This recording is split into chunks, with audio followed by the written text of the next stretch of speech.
శ్రీ గురుభ్యో నమః. 7వ అధ్యాయం 16వ శ్లోకము. భగవంతుడిని ఆశ్రయించే భక్తులు ఎన్ని రకాలుగా ఉంటారు, వారి మనస్తత్వాలు ఏమిటి అనేది ఈ శ్లోకంలో కృష్ణ పరమాత్మ చాలా స్పష్టంగా వివరించాడు.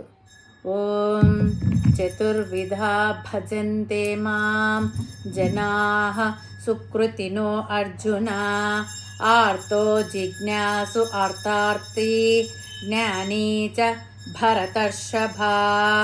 ముందుగా పదపదానికి అర్థం తెలుసుకుందాము.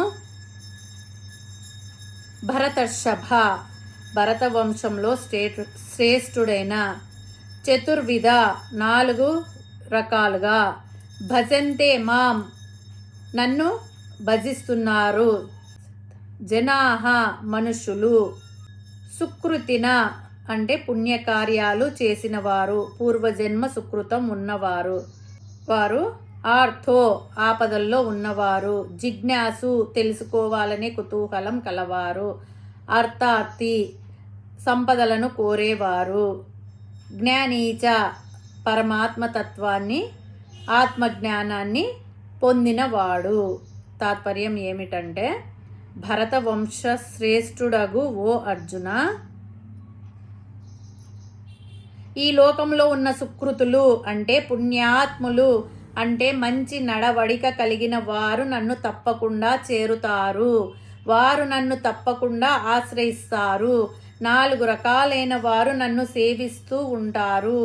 వారు ఎవరు అంటే, ఆర్థో అంటే ఆర్తులు, కష్టాల్లో ఉండి నన్ను రక్షించమనే ఆర్తులు, భగవత్తత్వాన్ని తెలుసుకోవాలనే జిజ్ఞాసువులు, భోగ భాగ్యాలను ఐశ్వర్యాన్ని కోరుకునే అర్థార్థులు, మరియు నన్ను యథాతథంగా తెలుసుకున్న జ్ఞాని.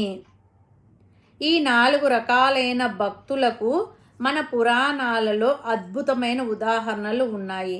వాటిని చూస్తే ఈ శ్లోకము మనకు మరింత బాగా అర్థమవుతుంది. ఆర్తులు అంటే కష్టాల్లో భగవంతుణ్ణి తలిచేవారు అనేసి అనుకున్నాం కదా. వాళ్ళు ఎవరు అంటే, గజేంద్రుడు, ద్రౌపది, కుంతి ఇటువంటి వాళ్ళంతా వస్తారు. మనము ద్రౌపదిని ఉదాహరణగా తీసుకుంటే, ఎవ్వరూ రక్షించలేని కష్టం వచ్చినప్పుడు మహాబలవంతులైన 5 భర్తలు ఎదురుగా ఉండి వారు ఏమాత్రం రక్షించలేని పరిస్థితులలో, తలలు వంచుకొని ఉన్న పరిస్థితులలో ఒక స్త్రీగా ఏమాత్రం రక్షణ లేని పెద్దలు, మహానుభావులు, గురువులు ఉన్న మహారాజసభలో అవమానానికి గురి కావలసి వచ్చినప్పుడు, ఏ స్త్రీ కూడా భరించలేని కష్టం వచ్చినప్పుడు, ఏ స్త్రీ కూడా ఊహించని కష్టం ఎదురైనప్పుడు, ఆ క్షణాన పరమాత్మను భక్తిగా ఆర్తిగా శ్రీకృష్ణ శ్రీకృష్ణ అని పరమాత్మను ఆశ్రయించినందువలన ఆమె ఆ కష్టం నుంచి పూర్తిగా బయటపడింది. కుంతీదేవి కూడా నాకు ఎప్పుడు ఆపదలు రావాలి కృష్ణ అని అడిగిందంట. ఎందుకంటే కష్టాలు ఉన్నప్పుడే నీవు గుర్తుకు వస్తావు, కష్టాలు ఉన్నప్పుడే నువ్వు మాకు తోడుగా ఉంటావు కాబట్టి అని అందంట. ఆర్తులు అంటే కష్టాల్లో భగవంతుణ్ణి తలిచేవారు. వీరికి ఏదైనా ఆరోగ్యం బాగా లేకపోతే, ఉన్న డబ్బు పోతే, ఎవరి నుండి అయినా ఆపద వస్తుంది అని తెలిస్తే అప్పుడు భగవంతుడు గుర్తుకు వస్తాడు. 2వ రకం వారు జిజ్ఞాసులు. వీరు జ్ఞానాన్ని అన్వేషించేవారు, ముముక్షువులు. ఇతడు భగవంతుని గురించి, ఆయన తత్వాన్ని గురించి తెలుసుకోవడానికి నిరంతరం ప్రయత్నం చేస్తుంటాడు. ఇటువంటి వారు చాలా అరుదుగా కనిపిస్తారు. మానవులలో 90 మందికి బయట ప్రపంచంలో కనిపించే వస్తువుల మీద, దృశ్యాల మీద ఎక్కువ ఆసక్తి ఉంటుంది. కానీ లోపల ఉన్న ఆత్మ మీద ఎటువంటి ఆసక్తి ఉండదు. ఈ శరీరమే నేను అనుకుంటూ ఉంటారు. కానీ జిజ్ఞాసు మాత్రం నేను వేరు, ఈ దేహం వేరు అనే భావంతో, ఆత్మతత్వంతో ఉంటాడు. ఆత్మతత్వాన్ని తెలుసుకోవడానికి ప్రయత్నం చేస్తుంటాడు. ప్రాపంచిక సుఖాల కోసం దేవుడిని పూజించడు. ఎల్లప్పుడూ తాను ఎవరు, ఈ లోకానికి ఎందుకు వచ్చాడు, పరమాత్మను ఎలా చేరుకోవాలి, ఇటువంటి ఆలోచనలతోనే ఉంటాడు. ఈ భావన పూర్వజన్మ వాసన వలననే కలుగుతుంది. ఇటువంటి వారికి కోరికలు ఉంటాయి, కానీ ఆ కోరికలు తీరడానికి భగవంతుణ్ణి ప్రార్థించరు. వారు తమ కోరికలు తీరడానికి భగవంతుణ్ణి వాడుకోరు, భగవంతుని గురించి తెలుసుకోవడానికి ప్రయత్నిస్తారు. ఈ జిజ్ఞాసులకు ఉదాహరణ సౌనకాది మునులను తీసుకోవచ్చు, సుఖ మహర్షిని, పరీక్షిత్తు మహారాజును తీసుకోవచ్చు. నైమిషారణ్యంలో సౌనకాది మునులు సూత మహర్షిని చేరి మానవ కళ్యాణానికి మార్గం ఏది, భగవంతుని లీలలు ఏమిటి అని నిరంతరంగా ప్రశ్నలు అడుగుతూ జ్ఞానాన్ని అన్వేషించేవారు. పరీక్షిత్తు మహారాజు కూడా తన జీవితపు చివరి 7 రోజుల్లో భగవతత్వాన్ని తెలుసుకోవాలని సుఖ మహర్షిని ఆశ్రయించి భాగవతాన్ని విన్నాడు. వీరు జిజ్ఞాసులకు ఉదాహరణలు.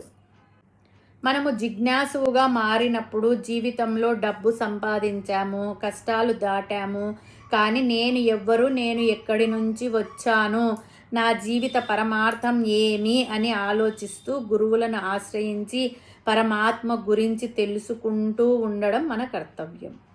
3వ వారు అర్థార్థి. అర్థార్థి అంటే ధన కనక వస్తు వాహనాది సంపదలను కోరేవాడు.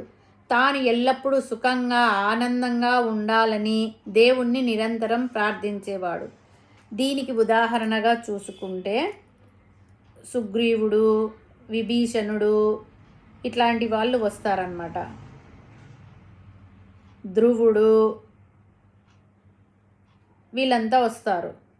సుగ్రీవుడు వాలిని వధించి తన రాజ్యాన్ని, భార్యను తిరిగి పొందడము కోసం శ్రీరాముణ్ణి ఆశ్రయించాడు.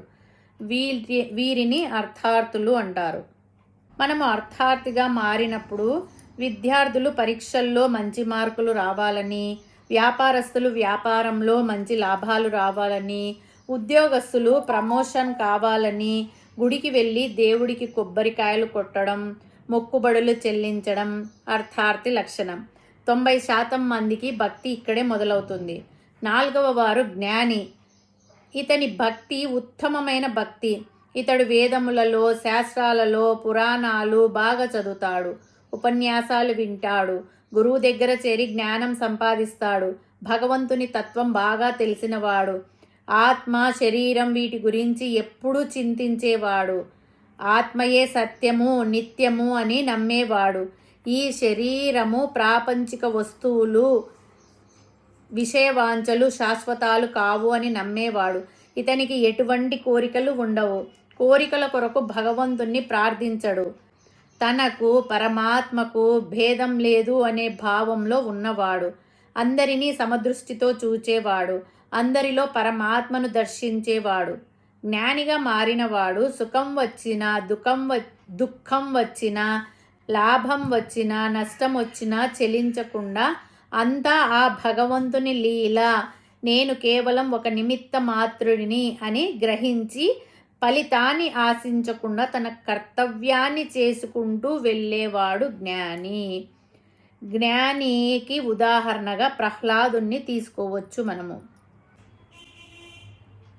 ఈ 4 విధములైన భక్తులు ఏదో విధంగా భగవంతుణ్ణి స్మరిస్తారు, పూజిస్తారు, ధ్యానిస్తారు. కొంచెం ఆలోచించి చూస్తే ఈ 4 విధములైన భక్తులు ప్రతి వాడిలోనూ ఉన్నారు. నువ్వు కష్టంలో దేవుడిని తలచినా, డబ్బు కోసం తలచినా, దేనికైనా సరే కనీసం భగవంతుడిని ఆశ్రయిస్తున్నావు కాబట్టి నువ్వు సుకృతుడివి. ఎందుకంటే చెడు మార్గంలో వెళ్లకుండా భగవంతుణ్ణి నమ్ముకున్నావు.